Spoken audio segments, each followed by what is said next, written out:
This episode is brought to you by CATFISH Parlor in Georgetown. Since 1973, CATFISH Parlor has been serving fresh, trans fat-free, farm-raised catfish, like champions of the catfish sea.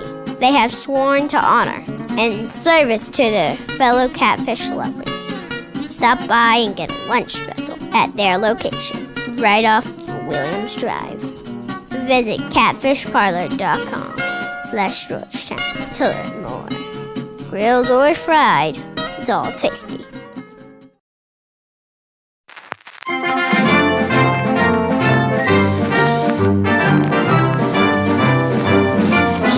Shh! Come on! Listen. Do you hear that? It's Gary Wang, architect for the Art Center. How cool is that? No! Here. Shh. We were supposed to have a boring old regular interview. Boring. But then I got to thinking, what better way to understand his mind than actually to go into his brain? His brain! I'll show you what I mean. Oh, Kid Mayor, we have an interview today. Don't.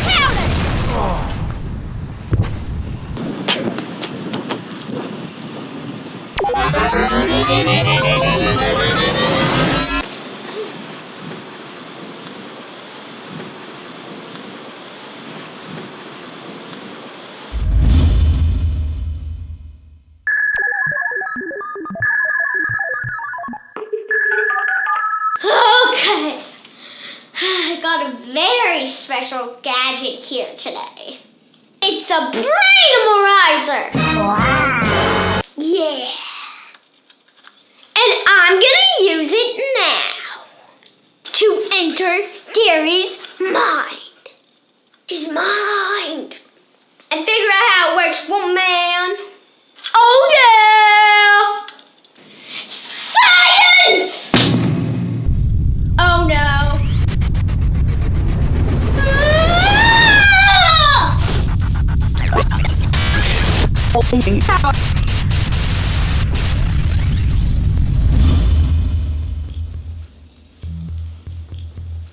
Gary? Oh, hey, Kid Mayor. What are you drawing? Oh, I always just sketch things out before my more educated self puts things in the real world. Hey, Kid Mayor. Whoa. Anyways, we were supposed to have an interview today. How did that go?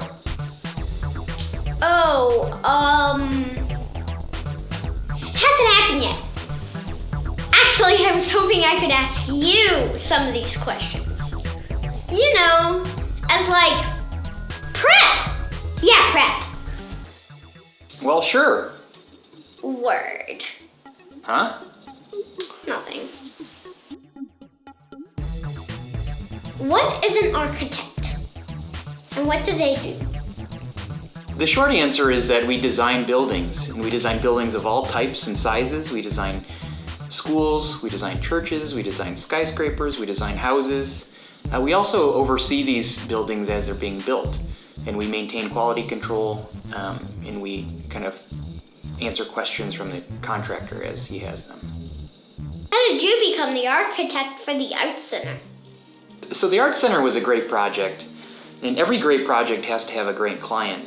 So in our case, we had two heads as the client. We had Eric Lashley as the design side head, and we had Lori Brewer as the money side head.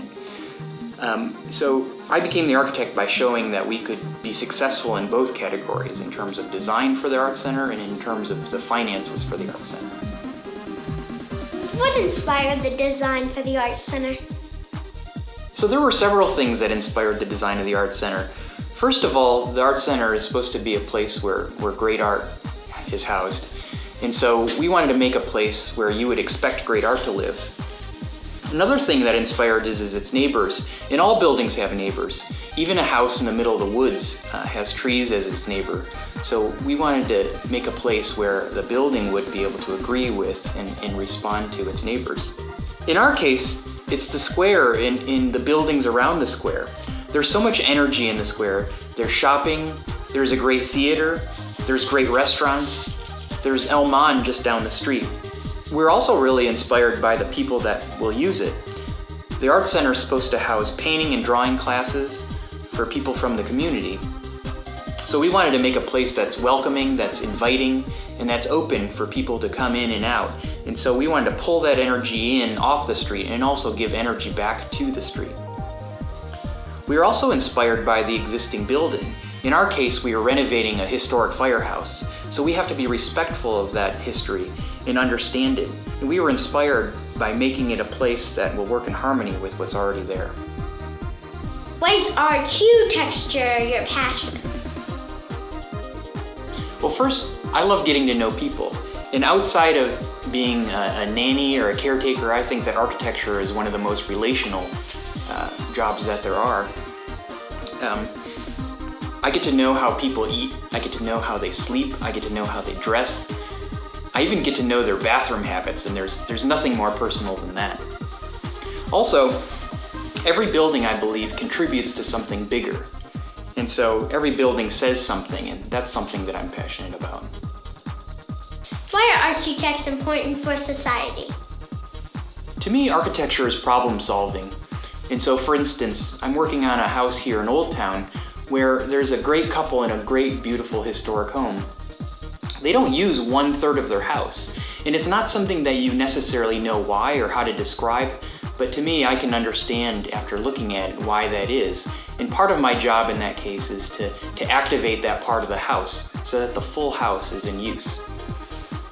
Also, I believe that I can build consensus through drawings. So I show models, I show drawings, I help people agree upon what it is that they're gonna get and what it is that they want.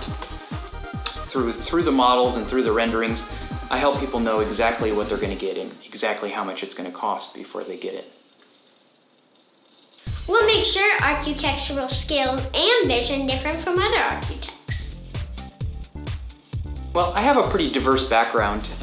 I've worked in a number of cities. I've worked in Chicago, I've worked in New York, I've worked in Boston, I've worked in different parts of China, different parts of Kazakhstan, and different parts of the world. And I've been fortunate to be able to have worked at some of the most prestigious firms that we have in the country, if not the world.